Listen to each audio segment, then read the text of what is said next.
যায় বলে আমার হাত পা কেমন জানি করতেছে, আমি মেসেজ করতেছি, মেসেজ কোনো কাজ হয় না। দৌড়াই আমি প্রেশার মাপছি, প্রেশার উপরে নিচে সব ঠিক আছে। তখন বলতেছে আমি কথা বুঝতেছি না, কথা বুঝতেছি না। নাতিটা লাফ দিয়ে উঠছে। হাসপাতালে 14 দিনের লড়াই শেষে হার মানলেন অভিনেত্রী রিশতা লাবণী সীমানা। মঙ্গলবার 4 জুন সকাল 6টায় হাসপাতালে চিকিৎসাধীন অবস্থায় শেষ নিঃশ্বাস ত্যাগ করেন তিনি। অভিনেত্রী সীমানার 2 ছেলে, তাদের বয়স যথাক্রমে 7 ও 3 বছর। মায়ের মৃত্যুর ব্যাপারে অবুঝ শিশু দুটি এখনো কিছুই জানে না। অজ্ঞান হয়ে গিয়েছে। তারপরে আবার দিনের বেলা উনি একটা হসপিটাল নিয়েছে। হসপিটালে যে 4টা হসপিটাল জানা যায় যে আমার ব্রেনটা ক্ষতি হয়ে গিয়েছে, মানে রক্ত বেরোচ্ছে। তখন পিজি হাসপাতালে নিয়ে আসছে। হাসপাতালে নিয়ে এসে তারপরে ওই যে আস্তে আস্তে যে 3 আসছে, 3 থাকলে তো মানুষ মরে যায় না, 3 আসছে, মারা গেছে। সবাই দোয়া করবেন আমার মার জন্য। গত 21 মে স্ট্রোকজনিত কারণে ধানমন্ডির একটি হাসপাতালে ভর্তি করানো হয় সীমানাকে। পরে চিকিৎসকদের পরামর্শে রাজধানীর ন্যাশনাল ইনস্টিটিউট অব নিউরোসায়েন্সেস হাসপাতালে ভর্তি করা হয়। তার লিভারের সমস্যাও ছিল। সেখানে নিউরোলজিস্ট ও লিভার স্পেশালিস্ট 2 ডাক্তারের পরামর্শে অস্ত্রোপচার করা হয় সীমানাকে।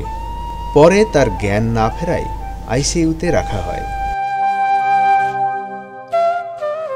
গত বুধবার সীমানার শারীরিক অবস্থার অবনতি হলে বঙ্গবন্ধু শেখ মুজিব মেডিকেল বিশ্ববিদ্যালয়ে স্থানান্তর করা হয়। সেখানে সীমানাকে লাইফ সাপোর্টে রাখা হয়।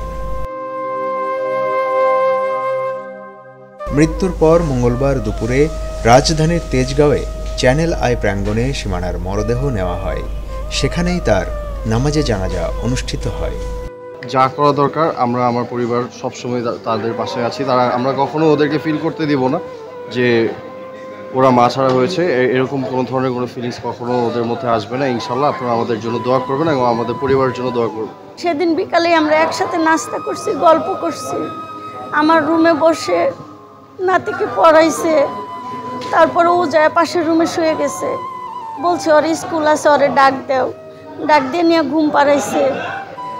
আমি রুমে যাই দেখি ওর শরীর ছটফট করতেছে। আমি ঘুমের আগে আমার ছেলের বই আমেরিকা থাকে, ওদের সাথে আমি ভিডিও কলে কথা বলছি।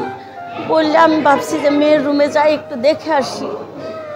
যায় বলে আমার হাত পা কেমন জানি করতেছে, আমি মেসেজ করতেছি, মেসেজ কোনো কাজ হয় না। দৌড়াই আমি প্রেশার মাপছি, প্রেশার উপরে নিচে সব ঠিক আছে।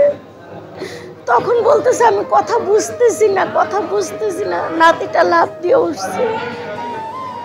ওঠার পরেই বলছে আমার মেয়ে কেমন জানি হয়ে যাইতেছে, তোমার আন্টিকে ফোন দেও। আর আন্টিকে ফোন দিস, ওর খালুকে নিয়ে আসছে। আর ওইভাবে গাড়িতে উঠাইয়া এমনি সিনে নিয়ে গেছে। যাওয়ার সাথে সাথে জরুরি বিভাগে ঢুকাইছে। আমি নাতি নিয়ে পরে রিক্সা দিয়ে গেছি।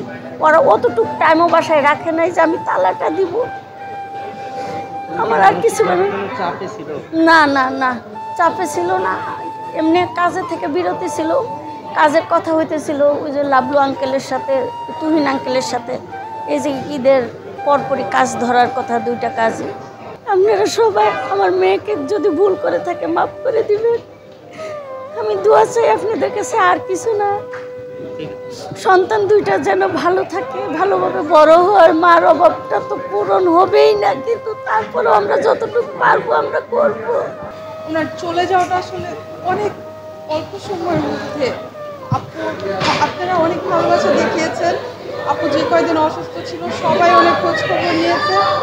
আপুর 2টো বাচ্চার জন্য দোয়া করবেন, আপুর রুহের মাগফিরাত কামনা করবেন। আমরা সবার 1 মিনিটও যদি আপনারা সময় নিয়ে আপুর জন্য একটু দোয়া করেন, এটা ছাড়া কিছু চাচ্ছি না এই মুহূর্তে। মাত্র 39 বছর বয়সেই অভিনেত্রীর মৃত্যুতে শোকের ছায়া নেমে এসেছে সংস্কৃতি অঙ্গনে। শোকে বিহ্বল তার সহকর্মী থেকে শুরু করে ভক্ত অনুরাগীরা।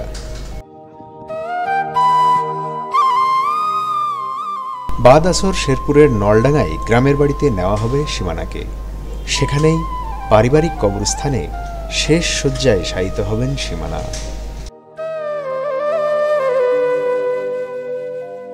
শাহীন শুভর দেওয়া তথ্য ও ভিডিও নিয়ে রিপোর্ট risingBD.com।